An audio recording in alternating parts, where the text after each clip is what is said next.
La palabra que voy a estar predicando hoy tiene por título Afirmados en la doctrina y en la gracia, y vamos a usar como texto base lo que se encuentra escrito en Tito, en el capítulo 2, versículos 10 y 11. Entonces es afirmado en la doctrina y en la gracia. Y si ustedes ven después en sus casas, revisen bien el boletín, van a ver que la palabra pastoral tiene que ver con una doctrina sana y llena de la gracia de Dios. Así que bueno, en el nombre de Jesús damos lectura a la palabra que se encuentra en Tito, en el capítulo 2, versículos 10 y 11. Mostrándose fieles en todo, para que en todo adornen la doctrina de Dios, nuestro Salvador, porque la gracia de Dios se ha manifestado para salvación a todos los hombres. Este mes entramos en la parte donde el Señor va a trabajar sobre ser afirmados en Dios, y este texto es uno de los pasajes profundos del Nuevo Testamento, que tiene una riqueza teológica incalculable, porque une dos verdades que no se disocian, que son inseparables, que yo no las puedo separar, como es la sana doctrina y la transformación que produce la gracia de Dios. Para que podamos ser perfeccionados, afirmados, edificados, debemos considerar la importancia de estas verdades. Entrando en contexto, esta carta de Pablo a Tito es una carta pastoral de un apóstol a un discípulo, al cual Pablo quiere afirmar en la doctrina y también en la gracia salvadora.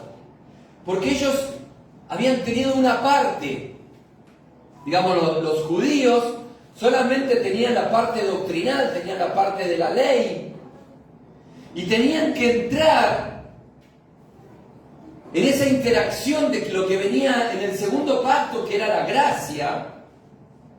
gracia salvadora. Y claramente el motivo de la carta era dar instrucciones precisas para que su discípulo, su amado Tito, no erre en el camino. Es el consejo de un padre espiritual a un hijo. Y la carta tiene todo el amor y la dedicación posible. Él consideraba a Tito un verdadero hijo en la fe. O sea, es intencional Pablo. Si ustedes van a leer Tito 1:4, dice un verdadero hijo en la fe. ¿Puede ser que haya hijos en la fe que no sean verdaderos? Pregunta, ¿no? Tanto quería y confiaba en Tito que lo deja en Creta para que corrija lo deficiente, establezca ancianos. En cada ciudad. Y si seguimos leyendo la carta, vamos a ver una larga lista del carácter que un obispo debía tener.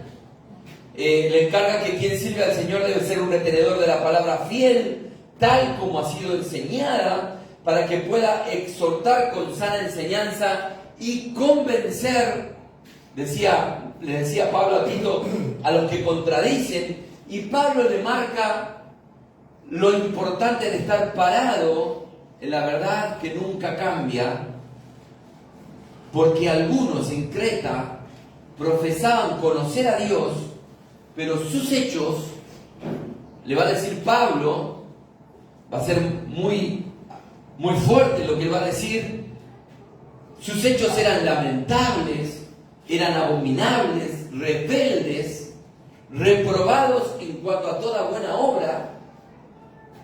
Y él es directo con Tito y le desafía en el versículo 1 del capítulo 2, pero tú, Tito, tú, y esa palabra viene a nosotros, tú, Tito, habla lo que está de acuerdo con la sana doctrina.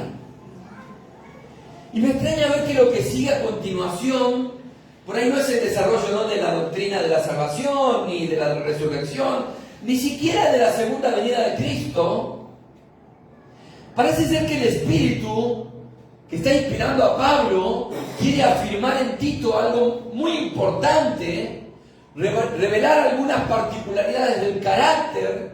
Por eso lo exhorta a que sea sobrio, serio, prudentes, sanos en la fe, sin contaminación. Significa, en el amor, en la paciencia. A las mujeres grandes les encarga que sean reverentes en su porte, no calumniadoras, no esclavas del vino, que sean maestras del bien, o sea, que sepan enseñar con palabras, con hechos, que enseñen a las mujeres más jóvenes a amar a sus maridos, que sean prudentes, que el mismo Tito se presente como un ejemplo de buenas obras, mostrando integridad y seriedad. Y es en este contexto que aparece el texto base que dice, mostrándose fieles en todo, para que todo adorne la doctrina de Dios, nuestra Salvador. Vamos a abordar el primer versículo y quiero detenerme acá analizando el peso de las palabras de este primer versículo. La primera palabra de peso que aparece es la fidelidad. ¿No es así? Mostrándose fieles en todo. Luego encuentro doctrina de Dios como peso específico, que Él es nuestro Salvador, y aparece la palabra adornen la doctrina de Dios. La frase mostrándose fieles tiene que ver con identidad, tiene que ver con un gen, con un ADN. Nosotros podemos testear si hay nueva naturaleza con la fidelidad. Nosotros sabemos cuando somos fieles, infieles, cuántos somos de fieles y cuántos de infieles, porque siempre hablamos de un proceso, ¿no es cierto? Bueno, cada uno sabe, no es necesario que yo hable de policía o de ustedes, sino que cada uno sabe cuánto es fiel o infiel. Y esta frase apunta al carácter, a la integridad. Está el mostrarse fieles. No es solamente mostrarse fieles, mucho más profundo. Yo no puedo mostrar algo que no tengo. Siempre mi naturaleza va a ser leída por el otro. Va a ver lo que hay en mi corazón. Siempre se va a revelar lo que hay dentro. Entonces, no puedo mostrar algo que no tengo. No puedo mostrar algo que no tengo. No puedo ser infiel y llamarme hijo de Dios. Ser un infiel empedernido y decir soy hijo de Dios. Los hijos del reino tienen o deben tener un sello de distinción. No podemos ser infieles y llamarnos hijos de Dios. Hay un sello de distinción. Y Jesús fue el ejemplo más grande. Él fue fiel a su Padre en todo tiempo. Lo veíamos en la escuela bíblica hoy, ¿no? No ha llegado mi tiempo. Hay indicios de fidelidad al plan, a todo lo que Dios tenía establecido, a su voluntad. Entonces, Él es nuestro ejemplo. Hermanos, los hijos de Dios deben ser fieles. El Espíritu Santo afirme esta palabra en tu corazón. Los hijos de Dios deben ser fieles. Los hijos de Dios deben ser fieles a la palabra de Dios, con sus esposas, con sus esposos, fieles con sus ojos, con sus mensajes de texto, en lo que cliquean en internet, fieles. Cuando solo es Dios quien ve lo que estamos haciendo. Nosotros podemos mostrar cierta fidelidad, decir, no hermano, mira, yo soy fiel y demás. Todo ocurre a la luz de Dios. Nada le puedo esconder a Él, ¿no? Él es omnisciente, omnipresente, está en todo lugar, lo sabe todo de nosotros. Dice que no está aún la palabra en nuestra boca y Él ya lo sabe. ¿Qué habla de nuestros cabellos? Los tienes contados. Algunos Dios los contó y ya los tienen para siempre, ¿no? Conmigo tiene laburo porque los va descontando, ¿no? Dice, bueno, ahora tiene 4 menos, pobre muchacho. Pero bueno, Él tiene contados nuestros cabellos. Sabe incluso las intenciones de nuestro corazón.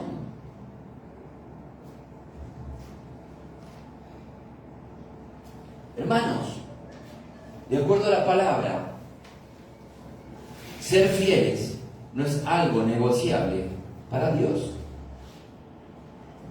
Y tengo que decirte como pastor de esta iglesia, no importa cuánto sirvas en la iglesia, si no hay fidelidad,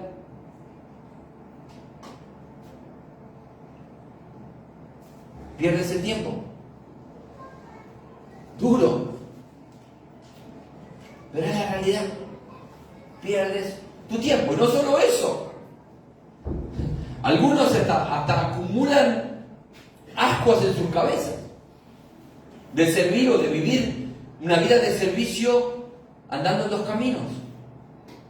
Entonces, estamos hablando de carácter, de integridad, de nueva naturaleza.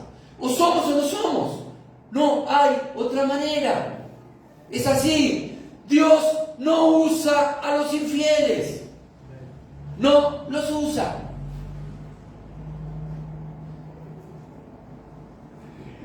Hermanos, los infieles se transforman en personas que vegetan espiritualmente. Pueden autoengañarse, pueden engañar a otros hermanos, pero Dios no puede ser burlado. Yo como pastor tengo la responsabilidad de levantar esta verdad ante ustedes. Porque esta palabra primeramente me penetró a mí en la semana. Primeramente me dijo, Eduardo, qué lindo te vas a parar a decir todo eso cuando a vos se te escapan algunas cositas, ¿no? Cuando tenés algunas zorritas en las vides, que vienen ahí a comer, ¿no? Que están dañando. Y luego aparece la frase adornar la doctrina. En el original, si ustedes ven después el devocional del mes, esta palabra tiene que ver con el verbo griego cosmeo, que significa embellecer, adornar, hacer atractivo. Y me preguntaba si acaso nosotros podemos mejorar la doctrina, ¿no? Cuando ella ya es perfecta.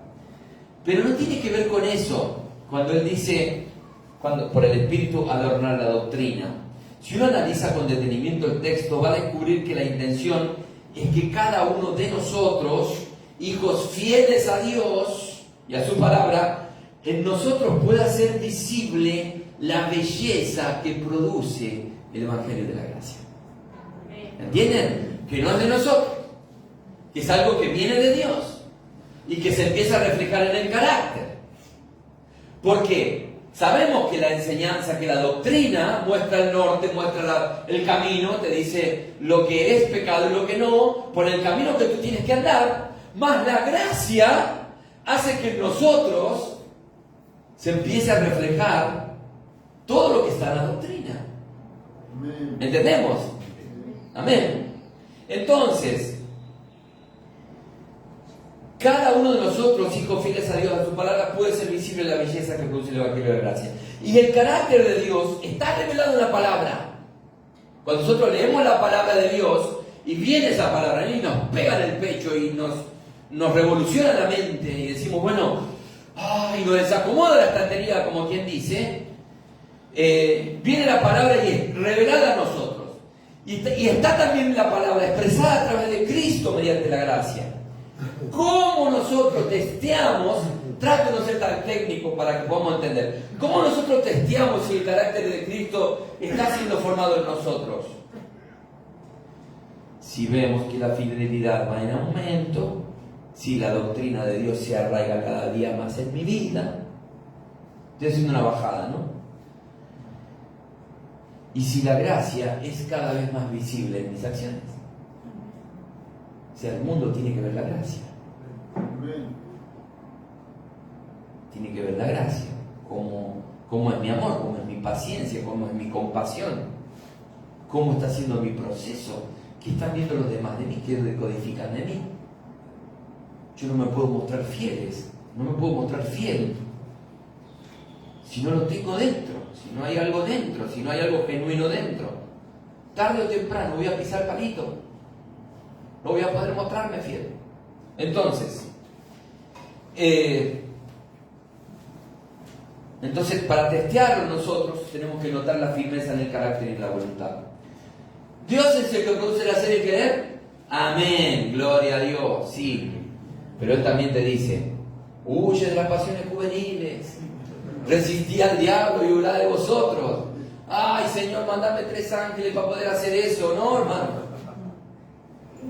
No.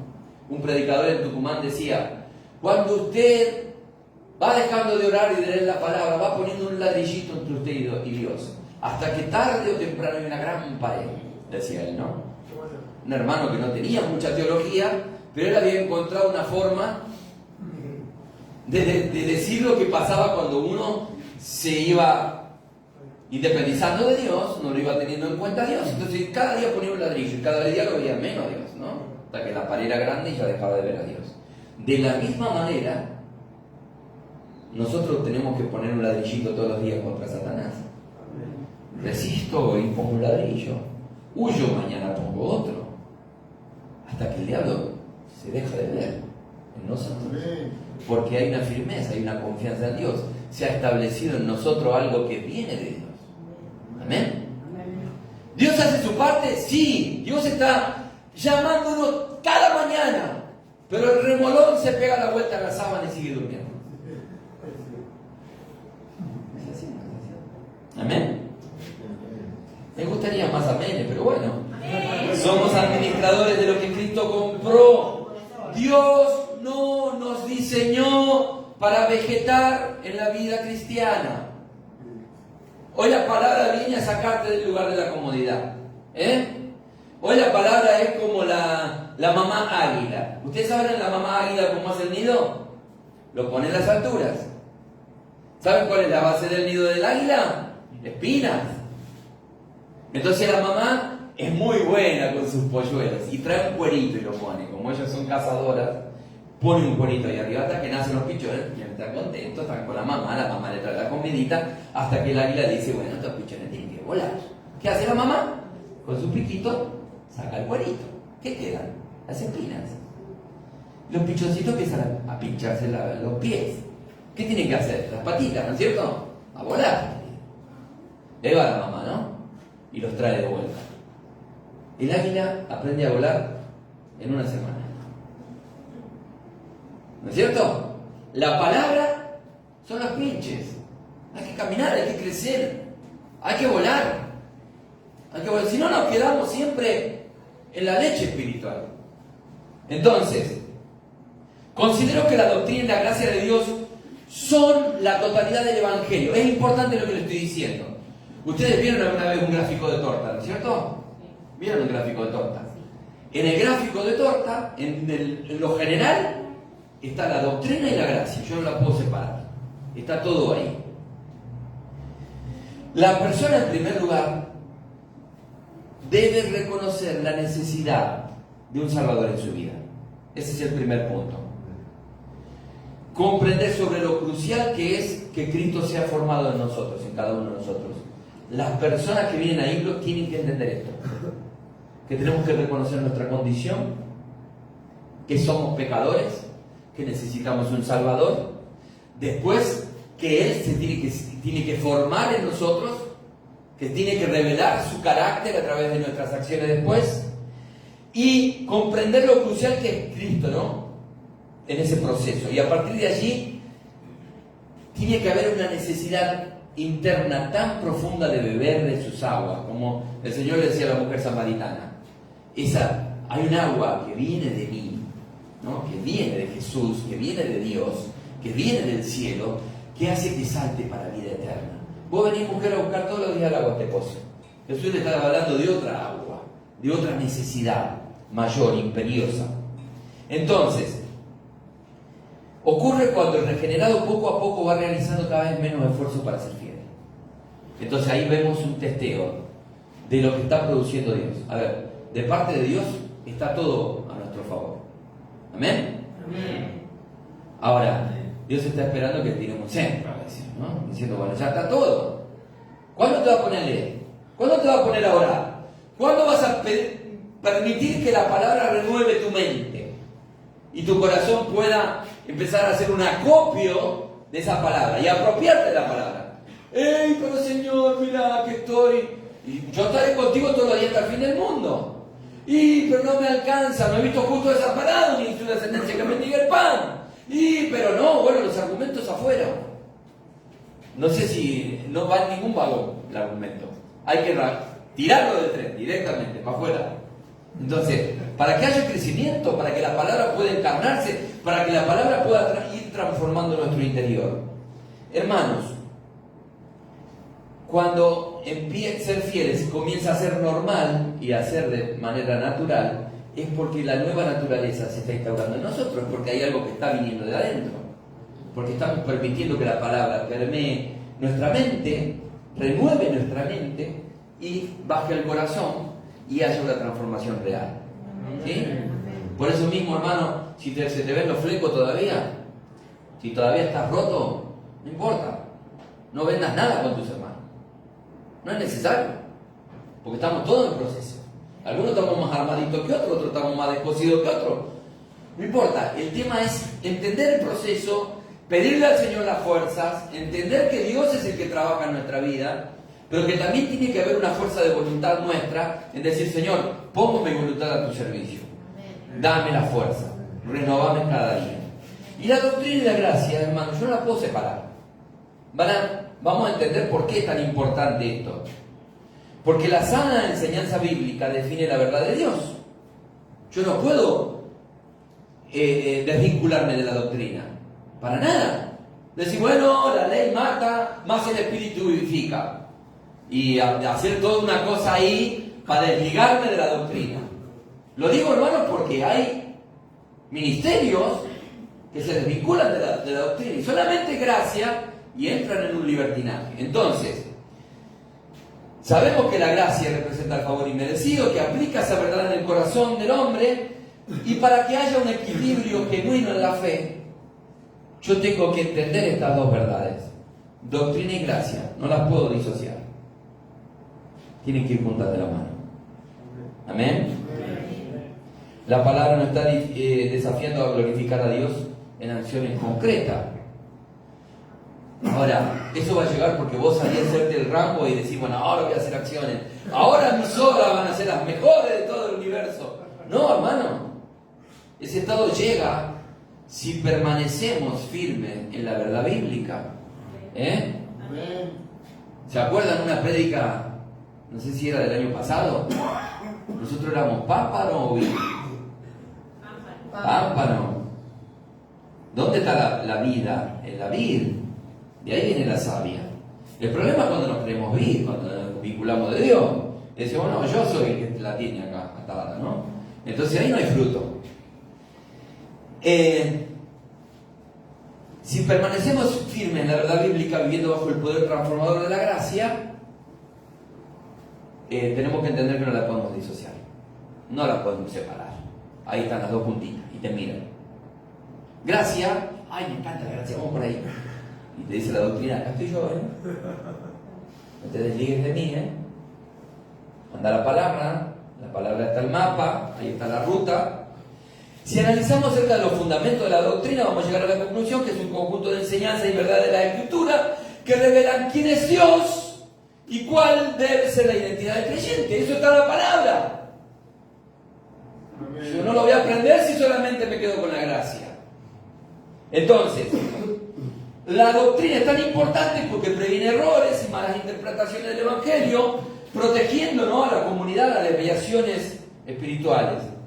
Ahora, la naturaleza de la gracia tiene que ver con una acción humana. No, es divina. Sabemos que la salvación es un don, un regalo inmerecido que trajo perdón y que debería traer transformación en las personas. es necesario comprender que la gracia es un poder transformador, que nunca, de los nunca, te va a impulsar al libertinaje. La gracia no tiene que ver con eso. ¿Amén? Amén. Gloria a Dios. Sino más bien a vivir en pureza, obediencia y santidad. Porque el mérito de esa obra no es nuestra, sino ¿de quién? De Cristo, quien puso su vida en nuestro lugar. No hay justicia en nosotros. Él es el que nos hace justo. Él es el que se presenta ante el Padre. Cada día intercede por nosotros. Él es el que se despliega ante el Padre y dice: para, estoy trabajando. Dame tiempo. Ahí va mi muchacho. Pero está todo roto y descosido. No importa. De a poco se va cosiendo, de a poco se va limpiando, de a poco el Señor va haciendo la obra. Y yo busqué el mejor ejemplo en relación al tema de este sermón. Y adivinen quién es el mejor ejemplo. ¿Quién? Amén, Jesús. ¿Qué dice Juan 1.14? ¿Quién me puede leer Juan 1.14? A ver, vamos a patear la avispero acá. Si hay algo revoloteando que no es de Dios, se tiene que ir en el nombre de Jesús. ¿Qué dice Juan 1.14? ¿Lo tenés, Mirna?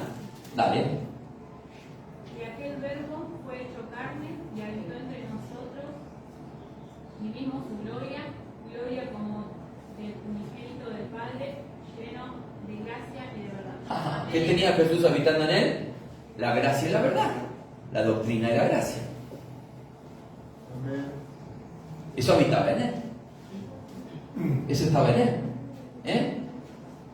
Habitaban juntas en la persona de Jesús. Aquel verbo que habitó entre nosotros, lleno de gracia y de verdad. Tenemos que entender, hermano, que la doctrina bíblica siempre nos enseñará cuál es el camino hacia Dios, mientras la gracia permitirá que tengas las fuerzas para poder caminar en la sana doctrina. ¿Entienden? Hay un trabajo en conjunto entre la doctrina y la gracia. La pregunta que me surgía en esta parte del sermón era: ¿y qué debería producir en nosotros entonces la verdad doctrinal y la gracia? Tírenme algo, dale, ayúdenme, vamos a predicar. ¿Qué producirá? ¿Qué fruto puede producir? Los frutos: paz, paciencia, benignidad. Bien, sí. Hay algo muy importante. Les tiro una pista. Hay una sola cosa que nos va a permitir a nosotros poder ver a Dios. ¿Qué es? Ay, por ahí lo escuché. La santidad. Perfecto. Bien ahí. La santidad. Entonces, es el elemento indispensable para ver a Dios. Dice, porque sin santidad, completen la frase. Es imposible, dice la palabra. Es imposible ver a Dios. Entonces, el camino de Dios no se trata de vivir un conjunto de normas y ya, sino más bien tiene que ser evidente el fruto que produce la verdad del Evangelio en el interior nuestro, en el interior del hombre. Y me sumo a Fulgio cuando él decía que muchos incrédulos no van a leer la Biblia, porque no la van a leer, pero nosotros sí nos van a leer.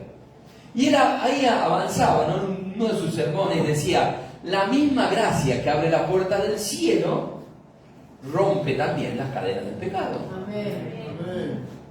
Debería romper las cadenas del pecado en nosotros. Bueno, voy a hacer una bajada después al final, quédense tranquilo. Yo sé, hay mucho tecnicismo, tratado de bajarlo, de que sea accesible. Entonces la unión entre la doctrina y la gracia, ¿qué va a traer como fruto? Santidad. La santidad. ¿Vos podés ser santo porque volviste a la época de Rambo? No. No te armaste a los dientes, porque la santidad viene de Dios. Él es el que te va a dar la fuerza, Él es el que va a ir transformando tu vida. Y en santidad voy a decir: ay, ¿qué es ser santo? ¿Es andar con una capa toda blanca, con una aureola acá arriba? No, hermano. Es estar apartado de lo malo. Lo malo está allá, yo estoy yendo para otro lado. Eso es la santidad. No es que vos te presentes ahí con tu cuerpo impoluto, sin tatuajes, sin nada, ¿no? No, la santidad tiene que ver con otra cosa. No estoy haciendo apología de los tatuajes tampoco. Pero estoy hablando de que muchas veces nosotros tenemos prejuicios de otras cosas. Y la santidad quiere que nosotros podamos entender que es más sencillo, que lo malo está en la vereda enfrente. Yo nunca voy a ir hacia lo malo, no voy a querer hacerlo intencionalmente. Puede pasar que en mi vida hayan cosas malas y voy a seguir trabajando para que Dios sea el que vaya modificando esas cuestiones en mi vida. Entonces dije, claro, cuando la santidad empieza a ser realidad en una vida, es cuando puede hacerse visible la hermosura del Evangelio en una persona. Entonces otros empiezan a ver, dicen, mirá, este era borracho, mirá, este era un gritón impedernido, mirá, este le pegaba a la mujer, mirá, este era un violento. Pero ¿qué ha pasado en él? ¿Cómo puede ser que hoy él empieza a ser otra persona? Hay otra naturaleza, hay otro gen, hay otra manera de actuar. Antes yo me hacían así como el fosforito y arrancaba y prendía el fuego, ¿no es cierto? Ahora dale nomás que está mojado el fósforo. Porque hay una nueva naturaleza. Para pelear se necesitan dos. Yo ya no estoy más para pelear. ¿Entienden? Porque sin santidad es imposible ver a Dios. ¿Ustedes quieren ver a Dios? ¿Quieren ver a Dios? ¿Quieren ver a Dios? Yo quiero ver a Dios. Y dándole a las teclas ahí me sentí un tanto sucio y pedí perdón y me puse a orar y me derramé. Y dije, Señor, que tu palabra sea predicada con libertad. Perdona al predicador. Entonces, eso aporta credibilidad al mensaje porque hay testimonios de vida transformada que lo respaldan. Vamos a seguir yendo al modelo. Lucas 2:40. Y el niño crecía y se fortalecía y se llenaba de sabiduría. ¿Por qué pasaba todo eso? Porque la gracia de Dios era sobre él. Hay algo que cambia la ecuación, ¿sí? Entonces, viendo a Jesús como nuestro mayor ejemplo, podemos entonces nosotros preguntar, ¿cómo creceremos? ¿Cómo nos fortaleceremos? Todo esto que estamos viendo ahí, perfeccionidad, firme, fortalezca, establezca. ¿Cómo va a pasar todo eso en nosotros? ¿Cómo nos vamos a llenar de sabiduría? Y la respuesta está en la segunda parte del texto base que leímos. La gracia de Dios se ha manifestado para salvación a todos los hombres. ¿Queda solamente en la salvación? No. Cuando Él venga a buscarnos, va a buscar imagen. Va a buscar imagen. Reflejamos a Cristo. Realmente tenemos identidad en Él. La fortaleza, la firmeza, la sabiduría son producto de haber entendido que la doctrina y la gracia son una sola pieza. No las puedo disociar. Y esto debe tener suficiente peso en nuestra vida, porque la doctrina no fue dada para ser aprendida y nada más. En el texto claramente vemos que debe ser adornada mediante una vida que refleja la transformación que produjo la gracia. Amén. Por eso es que nosotros adornamos la doctrina con acciones, en el sentido de decir, la gracia impactó en mi vida y ahora se ve que yo puedo caminar la doctrina sin esfuerzos. Amén. Amén. Vamos. Queremos honrar a Dios, ¿no es cierto? Amén. Queremos honrar a Dios. Yo quiero honrar a Dios. Yo, por eso pienso en ese acto tan grande de Jesús en mi vida que actúo con temor y temblor. No puedo hacer nada para ser salvo. Ya lo hizo Cristo. Pero tiene que haber temor y temblor en nosotros acerca de esta obra tan grande de Jesús en nuestra vida. Nosotros tenemos que responder dignamente. Como decía Renato en una clase de escuela bíblica, ¿no? Cuando nos decía del soldado Ryan, muchas personas se habían arriesgado por el soldado Ryan. Entonces va el teniente y le dice, hacé digno todo esto que hicieron por ti, que sea digno, que valga la pena. Mira, se arriesgaron por ti, mira, Jesús dio el pellejo por ti. Ahora, ¿qué reciprocidad va a haber de parte nuestra, no? Entonces, Pablo en este texto escritural presenta este argumento que es irrefutable, ¿no? Creo que todos debemos o queremos honrar a Dios. Y debo decirles que no alcanza solo con predicar. Honramos a Dios cuando el verdadero mensaje se vuelve testimonio. Amén. El mensaje se debe volver testimonio.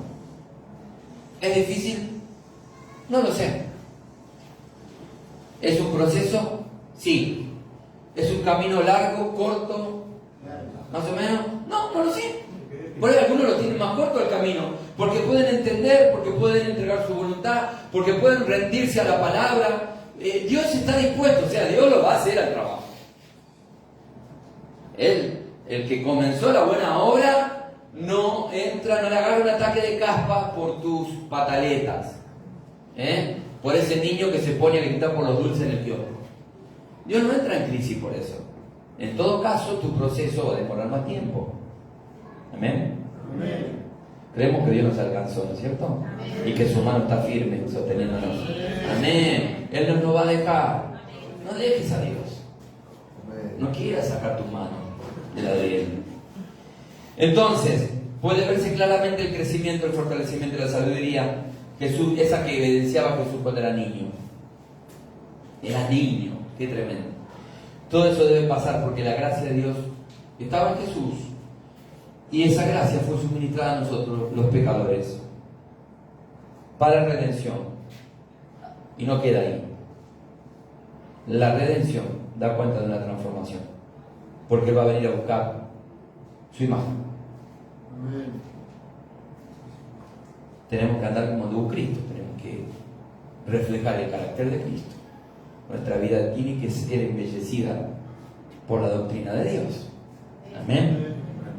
Y la sana doctrina es el mapa, la brújula, el norte, y la gracia de Dios es el elemento trascendental que va a adornar las vidas con una metanoia real y palpable. Amén. Entonces, entender como comunidad de fe que no podemos hablar de una doctrina fría es importante, mucho menos de una gracia permisiva. Es importante entender la doctrina, siempre te va a conducir a Cristo. Todo habla de Cristo. Hace poco prediqué acerca de que todo el Antiguo y el Nuevo Testamento apunta a Cristo. Entonces es importante llenarnos de la palabra, llenar nuestra mente con la palabra. Es importante, si nosotros no hacemos eso, no vamos a crecer, si no estamos llenos de la palabra. Mientras la gracia que te salvó es la que va a producir la transformación. Dios, cuando empieza la obra, la perfección. Le quiero leer una partecita más de otro consejo que le da Pablo a otro hijo de la fe. En 2 Timoteo 4, 1 al 5 le refiere: te encarezco delante de Dios y del Señor. Que Pablo le tiraba azúcar, tremendo, a su muchachito. Entonces le decía: te encarezco delante de Dios y del Señor Jesucristo, que juzgará a los vivos y a los muertos en su manifestación en su reino, que prediques la palabra, que instes a tiempo y fuera de tiempo, redarguye, ya leer esa palabra en otra prédica, reprende, exhorta con toda paciencia y doctrina, porque vendrá tiempo que ¿qué? Cuando no sufrirán la sana doctrina, sino que teniendo conversión de ir, se amontonarán maestros conforme a sus propias concupiscencias y apartarán de la verdad el oído y se volverán a la fábula. Pero tú Timoteo, tú Tito, tú Eduardo, tú Daniel, tú Polito, que nos visita, pero tú se sobrió en todo. No el que está al lado tuyo, tú se sobrió en todo. Soporta las aflicciones, dale. Deja de llorar como marrana flaca. Ponete firme. Pero vos no sabés. Se ríen los chicos cuando digo marrana flaca. Sé sobrio, soporta las aflicciones. Haz obra de evangelista. Cumple tu ministerio. ¿Cuál es el ministerio? El de la reconciliación. Nosotros creemos en el ministerio de vamos. Sí, está bien. Dios nos ha dado una tarea acá. El ministerio es mucho más profundo. El de la reconciliación, el de la gracia, esa que produce el fruto del Espíritu. ¿Cuál es tu ministerio? Que tu vida pueda ser un faro para otros. Ya estás teniendo un ministerio ahí profundo. Y tengo plena certeza que la palabra de Dios es inspiración profunda. Así que yo te aliento, hermano, mira, escúchame bien. No te conformes con los mensajes que pululan ahí, motivacionales. Hay mensajes muy lindos que muchas veces es todo gracia, ¿no? Y la doctrina no se ve mucho. Como no hay mucha teología, no se ve mucho ahí. Yo te animo, te desafío a que conozcas profundamente la palabra de Dios. Porque nadie va a venir a engañarte después. Cuando vos te metes en la palabra, está bien, te van a cargar un tiempo, pero no puede ser que te carguen siempre. A ver, qué lindo venir a la escuela bíblica y los hermanos, ¿no? Que están en la escuela bíblica, que ellos se pusieron a investigar. Y bueno, vos también tenés que hacer ese proceso. Vos también tenés que ir a la palabra. Ahora, en la semana tenés que ir vos y meterte en la palabra. Buscar de Dios. Amén.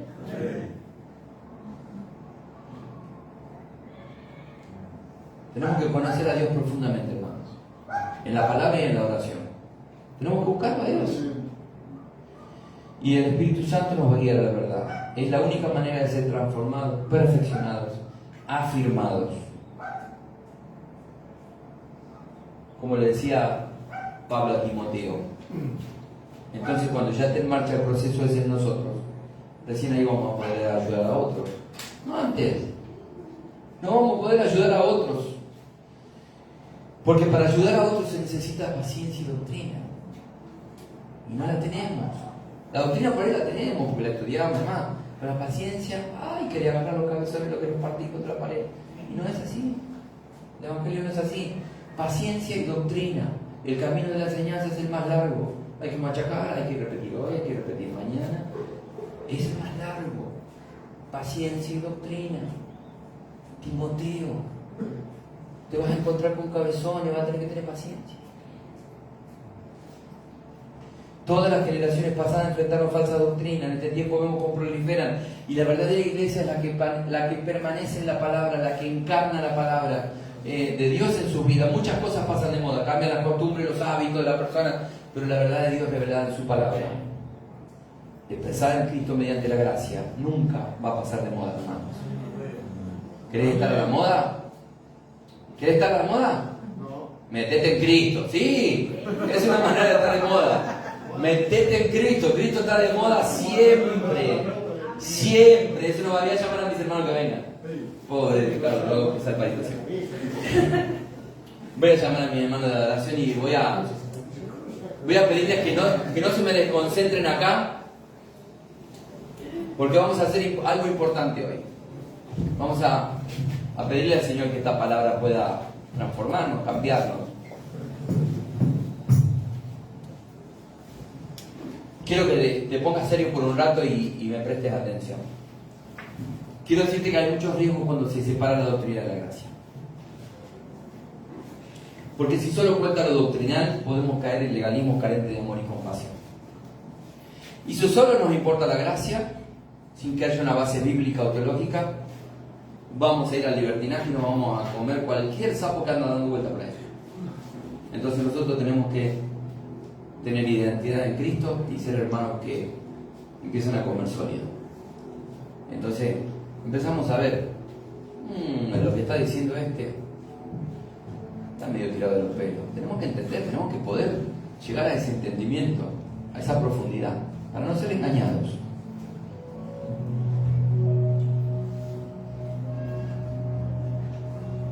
Si solamente hay gracia, queremos ir en la gracia y no tenemos la doctrina bíblica,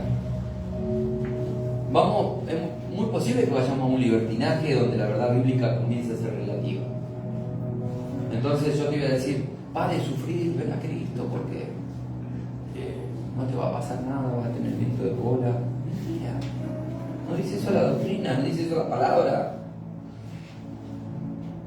La palabra habla de alguien que se va equipando y que puede decir, como le dijo Pablo a Timoteo, soporta las aflicciones. ¿Por qué? Le va a decir, soporta las aflicciones. Porque la palabra dictó a tiempo, fuera de tiempo, porque redarguyó su corazón, porque lo reprendió, porque lo exhortó con paciencia y doctrina. Entonces alguien que empezó a ir profundo en la palabra, que alguien que empezó a poner su cimiento en la roca, bueno, que venga el viento y la tormenta, ¿qué importa? Es Dios el que me sostiene. De eso habla la palabra. Amén. Gloria a Dios. Yo espero que la palabra te inspire. El vivir la gracia a la luz de la doctrina te hará experimentar la fe en un sano equilibrio. Siempre. Y Jesús fue un claro ejemplo. Él habitó entre nosotros, lleno de gracia y de verdad. Hoy lo veíamos en la escuela bíblica. Digo, pero no tuvo un resbalón, ¿no? Es una cosa. Él habitó lleno de gracia y de verdad.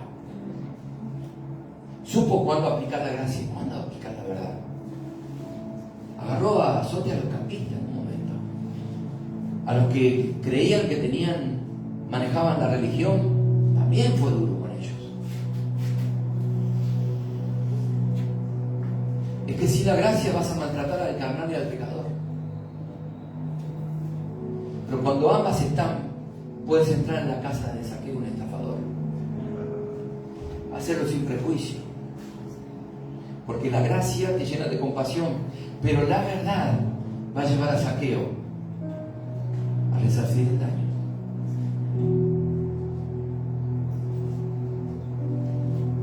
Y siempre no vas a tener el mismo resultado. Porque el joven rico estaba muy bien de doctrina, pero no había gracia para vender todo lo que tenía.